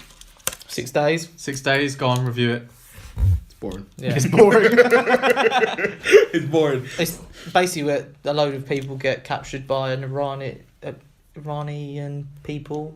Is that it? Am I right? Is that right? I'm saying Iranian people, isn't it? I'm right. Yeah. Yeah. Okay, that's what I was wanting. Okay, so they capture where? In Iran or? No, in England, In London. and it's in the. Margaret something, isn't it? Margaret Hall or something like that. I don't know. Yeah, it's like. Somewhere in London. I can't remember the name of the place. It was the Iranian embassy. Oh, okay. It was the Iranian embassy. So. Yeah. Sorry, Chris. No, you're probably better for just explain it anyway. So yeah, these people basically, these like I think like 6 or so terrorists, they storm into the Iranian embassy, and they take 26 people hostage, and so like the story is kind of like from 3 perspectives. So obviously the perspective of these terrorists who I think they want freedom from a country that's invading Arabistan. I don't know if that's Arabistan. Is Arabistan a country? An actual country? Not anymore. Well, I think it used. So this is it's set in 1980. Yeah. So and it's made up. It's based on a true story as well. So Can't imagine they would make up that based on a true story. I think their country is Arabistan, and it's being invaded by I want to say Palestine, but I don't think that's true. Some or maybe Iranians have invaded Arabistan, and they're like going to war and stuff like that. So their purpose is to go to the Iranian embassy, get all these people, hold these people hostage. So, and their bargaining was like, we'll let them go if you get us either get us a meeting with the Iranian ambassador, or get Iran to basically stop like invading our country. Okay. So that's their premise of it, and then you've got it from like 2 separate teams trying to tackle it. So you've got like the negotiating team, which is like headed up by Mark Strong's character. He's Max something. He's a detective, isn't he? Yeah. So he's like the lead negotiator with these terrorists, and then you've got the other side, which is the SAS. I can't remember what that stands for, but Special Armed Services or something like that. Something like that. Yeah, and it's head up, and the main character front facing it is the guy who plays Ben in Fantastic Four. Jamie Bell. Yeah. And so like they're basically organising themselves to try and figure out which way they're gonna, if they need to, which way they're gonna attack the embassy to try and get these hostages out. And this kind of goes through like, to be honest, the first 5 days, nothing really happens. Yeah. It's pretty boring. Like you've got this Max character just talking to the Iranian a few times. He's like, oh, what do you want? We want this. We can't give you this. Okay, we're gonna let a couple hostages go. Okay, and there's a cheers. few times the SAS were like about to go in. Yeah. And then they were like, oh no, you're not going in now. And then they would go back. And they basically show them planning out their attacks pretty much. So like they get like a whole scale of the building, and like we're gonna go here, and then it shows them doing the attacks, and then like, oh, it's too slow, got to do it again. And then someone comes in and is like, the door's not actually there. You're going into a cupboard. Yeah. So like they're going over like their drills to make sure whatever they do, they're getting it right. But nothing really happens until, spoiler, a hostage dies. Yeah. Like they shoot a hostage in the face. Then that's when you know the film was gonna soon finish. And at that point, they were like basically all the negotiators at Armed Services was like, okay, we just have to storm in and do what we need to do to get these people out. At the end, I think you saw the ending with me. They said that it was quite good because only one hostage died. Did they mean the hostage that was shot that before, or hostage was shot during that raid then to get everyone out? I'm not sure. No, I'm not sure. But like you said, so in the film, I'm pretty sure we only see one hostage die. Yeah. But then in the little end credits at the end where they like explain all the stuff, that actually happened. Mm-hmm. They said that 2 hostages died. Excuse me. Oh. They said 2 hostages died. Oh, so maybe that makes sense then. And I only remember one dying personally. So it must be that one died, and then the guy on the phone said that one hostage died during the mission. He was like, it's quite good because all our men survived and one hostage died. So yeah, maybe that was another hostage then. So yeah, like in the end, so day 6 when it actually gets kind of interesting is so like one hostage gets shot and they're like, yeah, fuck it, let's just storm this place. And the SAS team go and storm the whole building, start shooting up all the terrorists and that, and they get everybody free.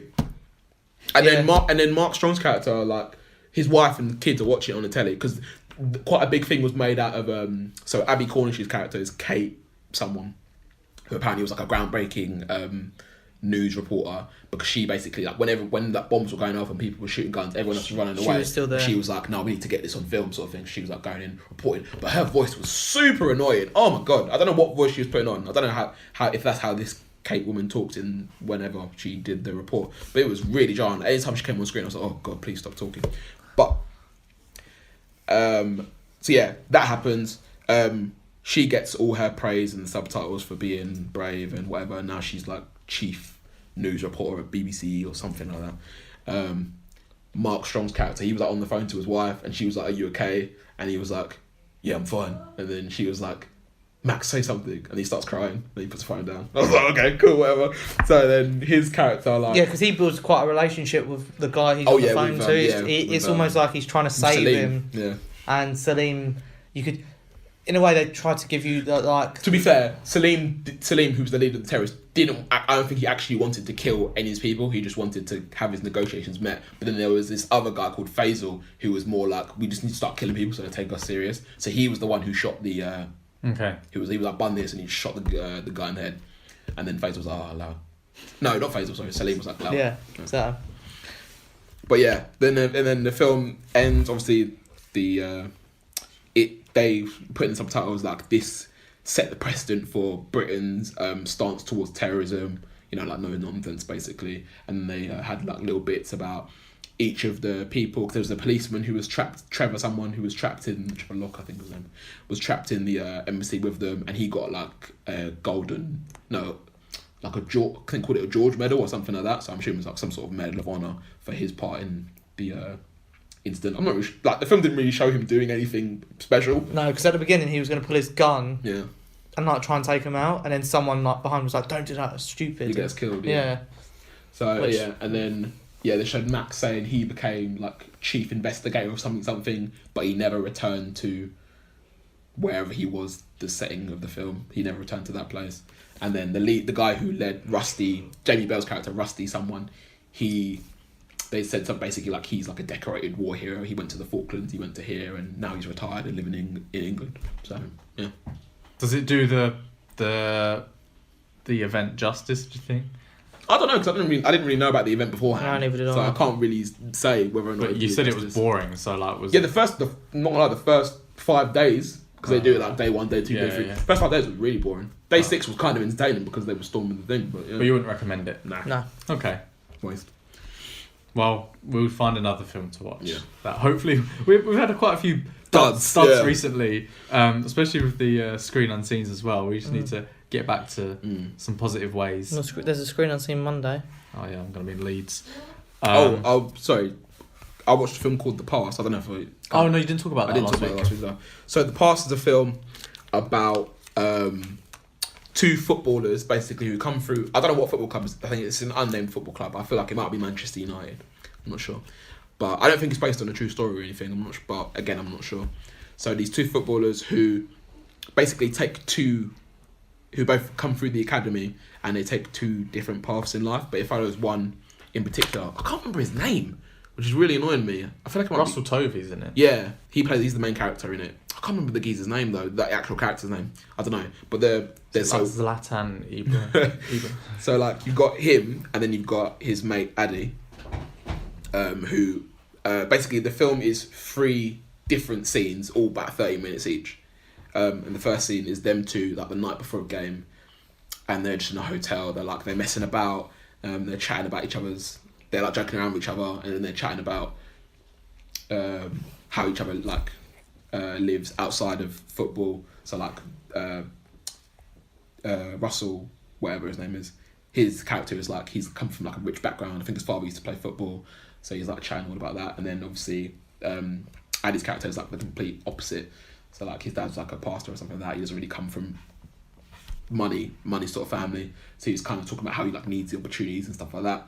And then they start arguing about training and how Addy fucked up basically for something along the lines of he tried to take a man on, and he was like 9 times out of 10 I would have beaten him, but he didn't beat him, and then it led to the other team scoring. But it was in training. He was like, in a game, I'll do that 9 times out of 10. I'll beat him. And he was like, just make sure you don't make me look like an idiot out there.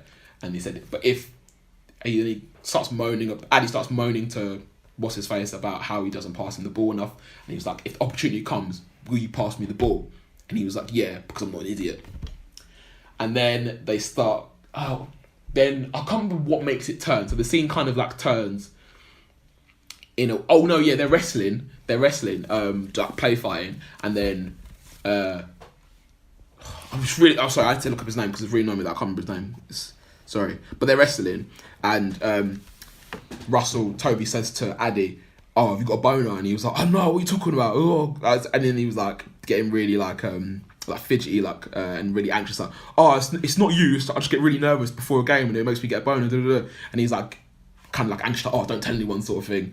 And he's like, "Don't be stupid. Like, it happens to me all the time." Blah blah blah. And then they start kissing. What? Because like he's like don't be daft, like, because it happens to me all the time, and he's like trying to like console him, sort of thing. Mm-hmm. And then there's like an intense stare between the two of them, and then they kiss, and then Obi just did it to me. I was literally there's like an intense stare between the two of them, and then they kiss, and then they kiss again, and then Russell, what's his face, calls Addy. Did you not look it up? No, come on. And then he called him a muppet, and he was gave him a little slap, and he was like, "Oh, you muppet," and then just walks into the bathroom, and then the scene ends, and then it skips forward, I think, to maybe 5 years later. 5 years later. So Jason. Thank you, Jason. So it skips to 5 years later, and Jason is walking into a pretty flash, either hotel room or maybe a flat in London with a woman, and you can tell that this woman is basically trying to get a video of them two having sex so she can like sell it to papers and stuff like that. And they go through like this whole spiel about how Jason's got like ADD or whatever, and he always has to be sending attention, and he can't sit still, and all stuff like that. And then a waiter comes in to drop off some wine or something like that, and him and Jason like exchange looks, and the waiter kind of like lingers his look a little bit, and he's like, "What the fuck are you looking at? Get the fuck out!" And he's like, "Oh shit!" And he just walks out, and then it's revealed basically this woman has got her. She places her bag like on a table, so like, and the camera's like sticking out of the bag, so like she can get the right angle for them to get the video. And then she like basically like gets cold feet, and she's like, "Oh, I can't do this. I'm just gonna leave." And he's like, "What are you doing?" And she's like, "Oh, just let me get my bag and I'll go." And he's like, "Oh, what? The camera? You want to get the camera in your bag?" So it turns out that basically he has paid the papers to pay her to get her to film them having sex, so that they can be released in the papers. So he set the whole thing up basically, and she basically like puts two and two together and is like, "Oh, you're gay." And he's like, "What are you talking about?" Because he tries to justify it by saying, "Oh, there's rumours about me in the paper, so I'm just trying to put those rumours to bed because I've got kids, I've got family, I've got a wife, blah, blah, blah." And she's like, "It's okay to admit you're gay, like it's 2017, blah, blah, blah." And he's like he basically, whenever somebody tries to justify to him, like, it's okay, like, because it's 2017, he basically backs up by like, "No, it's not, because like I'm a footballer, people look up to me, I have to be this sort of person, I can't be whoever I want to be, I have to be who these people want me to be, blah, blah, blah, blah." But he does it in like a really arrogant way, like, he basically tries to show off when he's talking about, like, saying, "Oh, if I've got all this money, I've got all these cars, like, I can be what I want to be, blah, blah, blah." And yeah, so in the end, they end up, that second scene, he ends up saying, like, "You've signed a contract, so you have to do this now." So they end up just filming the thing and having sex, and they put the thing out. So then it goes to 5 years later again, and he's in Manchester in his hotel room. His knees fucked up, and he's called Addy over. These two haven't spoken since that day. 10 years. Yeah, they haven't spoken for 10 years. So Addy comes over, and he's not playing football anymore. I think he's a plumber now or something like that. So like it was revealed like in that match, Jason had the opportunity to pass to Addy, who was apparently in a better position, but instead he just had a shot and it went in, and it kind of like the underlying themes that him not passing to him the pass kind of diverged there to paths. Diverged to pass. So he ended up not even being a footballer, because he always believed that he was better than Jason as well. Addy did as well. So and then obviously Jason comes on to be a multi-millionaire. He said he scored at the San Siro, blah blah blah blah, and so Jason basically, they like at the end they're like, oh, like they're like really friendly, like I haven't seen you for ages, like they're trying to catch up sort of thing, and then Jason says to Addy like, oh, I've got this house out in Cyprus or something like that.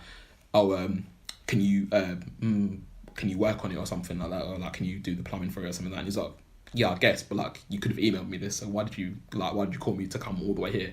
And he was like, oh, basically, like, because you could go out there and just and live there, and I could come visit, sort of thing. And he's like, what are you talking about? What you do? Like, why would I do that? And then he like change the subject to like, oh, so how you doing? Like, how's your life now? Like, have you got partners and that? He's like, oh yeah, I got a partner. His name's Gary. So obviously he's come out now, and as being gay or whatever. And then they get into like an argument about like, so like Addy's like, why are you here? Like, why did you invite me here? What was the purpose of you coming here? And he was like, well, why did you? I said, I wanted to see if you would come. Like, I wanted to see if I like still had that effect on you or whatever. And then they get this I suppose, I don't know, someone who works at the hotel to come up and give them, because they wanted like a screwdriver or something like that, because they wanted to take a TV off the wall or something and chuck it out the window. Okay. Yeah, that's pretty inconsequential. But then they get this guy up, and this guy's like a massive fan of Jason. And then they're like, oh, should we play a game? Jason's like, oh, should we play a game? At this point, Addy's like really pissed off because he's thinking like, why am I here? Because obviously Jason wants to say it's because I miss you, but he won't say it. And then the waiter. Thank you, the waiter. He's like up for anything sort of thing. So they're like, oh yeah, should we just get him drunk? And then they all start drinking, and they do like some like they dumped his head in like loads of alcohol, and they're like fucking drowning him, and Jason was literally like drowning him, and he was like let him up sort of thing. He's like, oh, you guys are hardcore, and then he was like, oh, should we play another game? It's like basically like a truth or dare sort of thing, and he was like, I dare you to kiss Addy, and he was like, oh, what, is he into boys like that? And Addy was like looking at Jason like what the fuck are you doing? And he was like, yeah, just do it. And then he was like calling Addy like a pussy or something like that, because obviously he didn't want to do it, because obviously he has a boyfriend firstly, and secondly he's like, what the hell's going on? But yeah, then they kiss, and he's like, yeah, no, get the fuck out, to the waiter kid. And he was like, he basically says like, everybody knows that you're gay, to Jason, like we all know that you're, he says a faggot, but yeah. Wait, who's this, the waiter? The waiter says it's Jason, and he's like, I'm going to tell everyone on Twitter, blah, blah, blah, because obviously he's angry that he's being kicked out of the room now. And Jason's basically like, if you tell anyone, I'll kill you. and then chucks the geezer out. And then they basically have a chat. This is like pretty much like 5 minutes from the end of the film, and they have a chat, and he basically says, Addy's like, it's not even the fact that you called me here. I just want to, like, when we played that, after we played that game, I tried to talk to you, but they literally, after that game, he just blanked him, and they never spoke again after that night. So he was like, why did you do that? And he was like, oh yeah, I only kissed you to get in your head. And he was like, but did you like? And it's revealed that they not only kissed, but like he like wanked him off and stuff like that. And that all happened. And then he was like, it's not the fact that you just kissed me, but like you held me like all night. You told me you loved me and stuff like that. And he's like, did you do all that to get in my head? And he was like, I don't know. And then Addy's like, right, fuck this, I'm just gonna leave because like you're messing about in my head. And he leaves. And then Jason's like, don't go, like almost in tears. He's like, yeah, like don't go, please don't go. And he's like, why did you call me to come here? And he was like, I don't know. And then he just leaves. And then you see like Jason's like basically about to break down in tears, and you see like the shadow of Addy's footsteps at the door, and he's like standing there, like I'm assuming waiting for either Jason to come out or he was going to come back in. But then he just leaves, and then Jason just like goes up to the window, and he's just like bawling his eyes out. And then it clips back to like 10 years ago, and it shows basically them like kissing and holding each other at night and stuff like that, and it ends. So it's quite sad at the end. Sounds like quite a sweet film. Yeah. No, not really, because at the end, like, it's a bit how I felt like about Moonlight. Yeah. Like there's no happy ending. Do you think it's a film that shows a closeted footballer in a bad light? Because surely, like, because it's always been a thing. Like there must be gay footballers, but none of them are like openly gay, like whilst playing the game. Like, and I feel like a film like this has an opportunity to sort of show that it would be accepted, and it doesn't, from what you've described, doesn't sound like no, but it's realistic, isn't it? True. Do you know what I'm saying? True, but then, you know, if a gay footballer's watching this, is he going to be like, oh yeah, okay, I should come out, or is it going to be like, actually, well, I don't know, because it seemed like everyone knew he was gay. It was just he needed to tell everyone that he was gay. Like an open secret sort of thing. Yeah. But I think maybe if you were a gay footballer and you're watching it, you're thinking like, I don't want to end, because like in the end was pretty sad, because like this guy was clearly like visibly like distraught because he didn't know what to do. Like he was kind of like, Daddy, like I don't know how to handle this. I don't know what to do. Like, I don't know who to talk to, what to say. And I suppose maybe if you were watching this thinking like, I don't want to end up like this guy. True, that's true. Think, like, let me just. I like the dual meaning as well, because pass in football, but pass is in passing her straight, which is, you know, interesting. But it's a good film. I liked it. You should. You guys should. Check it out. Check it out. Okay. Well, if you've got any films that you want us to, you know, can recommend to us to watch. Oh, sorry, I got one more. I got one more film. Go on then. Sorry. Called November Criminals. Rewind. Oh yeah. Do you give a shit if I talk about that, Chris? I don't know if you. I'm gonna still watch it regardless. So yeah, talk about it however you want. So November Criminals is a film with starring Ansel Elgort and Chloe Grace Moretz, whichever one. And it follows basically those two are like friends who end up like being boyfriend and girlfriend, and they've got a friend called Kevin who works in a coffee shop, and basically someone kills Kevin, basically, and the police are saying gang-related crime, isn't it? It's gang-related, and Ansel Elgort's character, who's called Addison, Addison's basically like, if anyone knew Kevin, they would know he wasn't in the gang, because this kid obviously like he was smart and reads books, and like he wasn't really into like any that sort of thing. So can I ask, is Kevin? He's black. Okay. Yeah. So it's like a kind of racial. Yeah. They're just assuming he's in a gang. Basically, right. So like. Addison's basically like trying to investigate the murder and trying to find out why somebody would want to kill Kevin, and he basically going through all this spiel and like putting up posters, and everyone's trying to stop him. But it's like this girl, Chloe's character, her name's Phoebe. Phoebe's like trying to stop him from getting himself in trouble. The dad trying to stop him. The principal was like trying to stop him. The principal expels him for trying to suspends him for trying to help solve the case. He goes to the police and says, I don't think he was in a gang, like trying to explain all these things, and the police are basically saying like, you're wasting my time. This isn't helping at all. So he, I think someone at the school tells Phoebe like, oh, Kevin was hanging around with this guy, and this guy was was in with a really bad crowd. So then they basically like look further into this person, and he hangs out at this shady club with this shady drug dealer. And I think Kevin was dealing drugs. But yeah, it's revealed that because they go to Kevin's house, and basically the dad finds like a bag of drugs in Kevin's room. So he was drug dealing for this guy. And not to be honest, I'm just going to make a long story short, because spoiler, the film's not very good in my opinion. Oh, okay. No. The reason why Kevin died was because he pissed off his drug dealer, and that drug dealer got someone to kill him.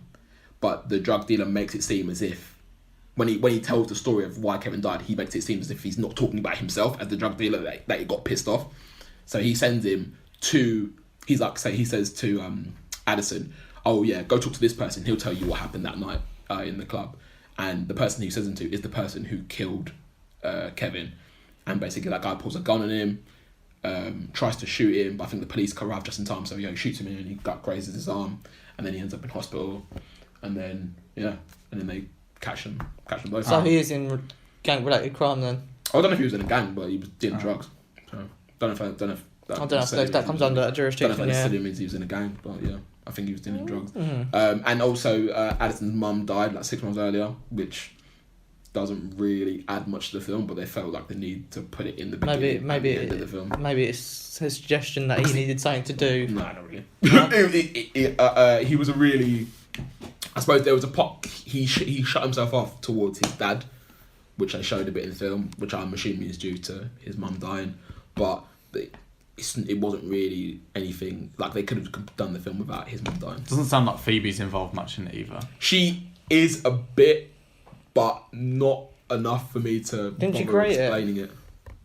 Didn't she help create it? I don't know. Not actual Phoebe, but Chloe. I don't know. Would it have been better, do you think, if it turned out that he wasn't in a gang, or it wasn't like something negative, like probably would have. Can we not have a black character who's a drug dealer, please? Like, just can he not just be a coffee worker? It could have been accidental kill or something, which would have. Yeah. So do you feel like would have been better if it was, this Kevin guy wasn't? It could have even been like, shady. just a case of like wrong place, wrong time sort of thing. But no, it's not a very good film in my opinion. Okay. It's like an hour and a half long. Because essentially the police were, in a way, if it's not gang related, it was related to a criminal incident. That's why he died, kind of thing. So. Well, it would have been good to show the police assuming that it was criminal related, and it to turn out it wasn't. But that's what I mean. He disrespected that drug dealer. Yeah. And he took offence to it and was like, go and kill this guy. But the film's not great. Oh damn! Maybe I won't watch it then. Okay, well, I'm gonna watch that Jim Carrey one.